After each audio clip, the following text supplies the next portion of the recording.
కూటమి ప్రభుత్వం ఏర్పడిన తర్వాత ఆంధ్రప్రదేశ్ రాష్ట్రం అభివృద్ధి దిశగా పయనిస్తుందన్నారు ఎమ్మెల్యే చదలవాడ అరవింద బాబు.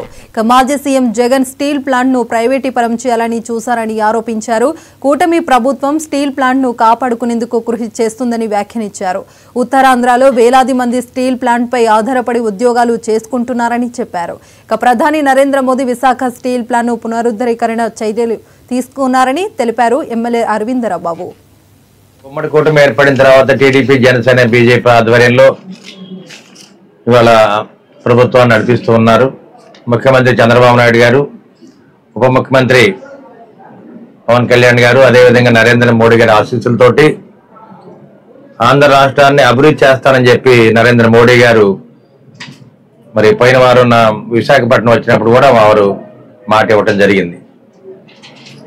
అంటే మనది దృష్టి మొత్తం కూడా విశాఖ ఫ్యాక్టరీ మీద, విశాఖ ఉక్కు ఫ్యాక్టరీ మీద, ఉత్తరాంధ్ర మణిహారమైన విశాఖ ఉక్కు ఫ్యాక్టరీ, అదేవిధంగా వైజాగ్ స్టీల్ ప్లాంట్, దీని మీద అందరూ దృష్టి పెట్టడం జరిగింది.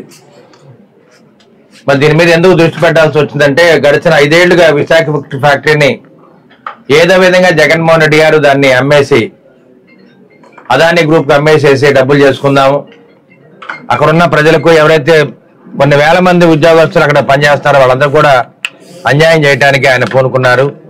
మరి ఇటువంటి కార్యక్రమాన్ని గడిచిన 5 ఏళ్లుగా తెలుగుదేశం పార్టీ నాయకులు, కార్యకర్తలు, ఉమ్మడి కుటుంబ నాయకులు అందరూ కూడా పోరాటాల ఫలితంగా ఉక్కు ఫ్యాక్టరీని మరి ప్రైవేటు పరం కాకుండా మనం ఆపుకోవడం జరిగింది.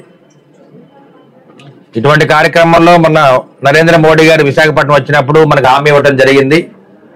విశాఖ ఉక్కు ఫ్యాక్టరీని ప్రైవేటు పరం చేయను, ఏదైతే విశాఖ ఉక్కు ఫ్యాక్టరీ నష్టాల్లో ఉందో ఆ నష్టాలను భర్తీ చేయడానికి మేము అండగా ఉంటామని చెప్పి నరేంద్ర మోడీ గారు మాట ఇవ్వడం జరిగింది. ఇటువంటి పరిస్థితుల్లో తెలుగుదేశం పార్టీ నుంచి నారా చంద్రబాబు ఆధ్వర్యంలో, మరి తెలుగుదేశం పార్టీ రాష్ట్ర అధ్యక్షుల ఆధ్వర్యంలో ఢిల్లీ వెళ్ళి ఏదైతే విశాఖ ఉక్కు ఫ్యాక్టరీని కాపాడుకుందామనో